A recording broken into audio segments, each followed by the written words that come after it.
Hey friends, Russ here again, having more Daisy lever gun fun out here in the old workshop. And today I just wanted to run something past you. A lot of the custom projects that I do involve cutting down the length of the barrel shrouds on these receivers. Now, the wide frame daisies seem to work real good for me. I'm able to make little carbines out of them, and I have a lot of fun doing that. But it's not always easy whenever you want to use a force-fed shot tube slash magazine, like the ones in the Model 25. I have one of those right here. This is a brand new one. I just got this a week or two ago from Daisy, and these are really good. They seem, when you install them, to give better velocity actually to the shot coming up. I don't know if that's my imagination or if it's the real deal, because I never really went before and after on the chronograph. But as long as it seems that way, I'm going to go with it. These are nice assemblies. What they are, you've got the muzzle. It's got a real nice thick cap for the muzzle end.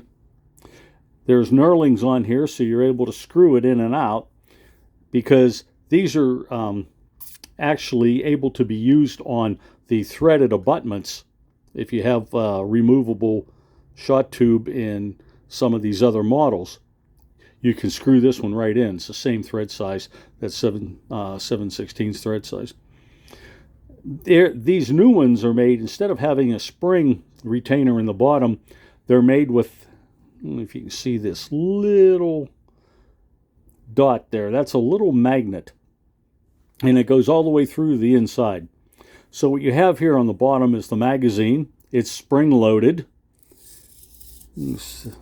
Tell the little doohickey. The doohickey is actually the scientific name for it. We'll just call it the follower, because it follows the BBs up through the magazine. It lets them feed into this little hub assembly at the bottom. Whenever you fire the gun, the air tube goes in through the back, knocks the BB off of its mooring here, and gives it a blast of air. So it goes up through the shot tube inside of here and out through the muzzle. That's how it works. And it's really a good assembly. However, if I'm going to cut down the barrel shroud, it's really difficult to put one of these in, because you can't have it sticking out. I mean, it would look really stupid, having this thing stick out, plus the fact there's no support. So what I thought of is, this is assembled. It's not, welded together or anything. This happens to be a non-ferrous piece here. That's why the magnet works so well in it. And there are two little black Phillips screws in here. If you take those off, this thing slides apart in two pieces. You can tell there's a little seam here and a little seam here on both sides. So these two pieces come apart.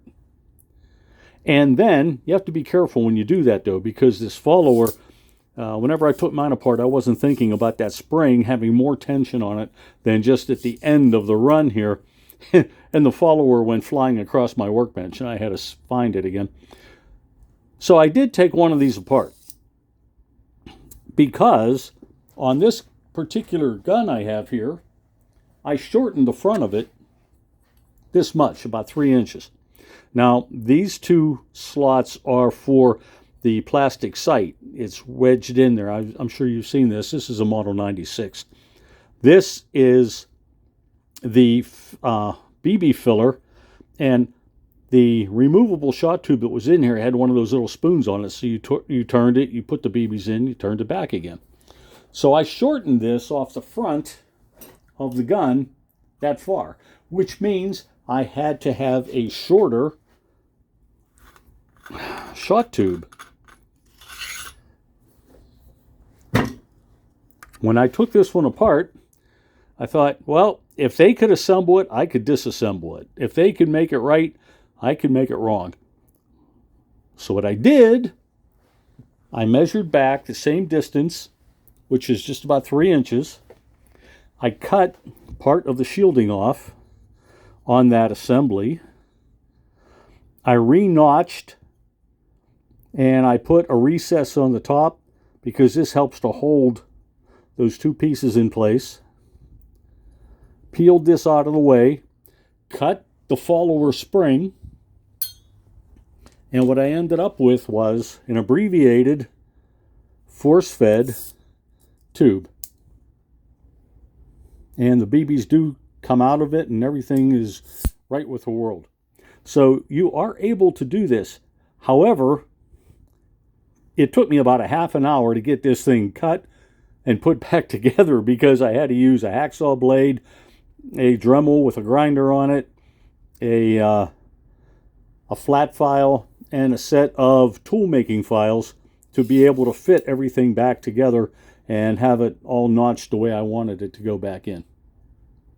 So there it is, folks. Anything is possible if you're crazy enough and you have enough patience.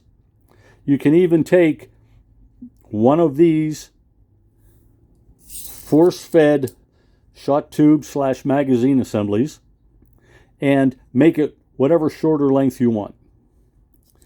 Hey, if you get a chance, don't forget to subscribe, give me a thumbs up, and we'll be talking to you soon. Have a great day.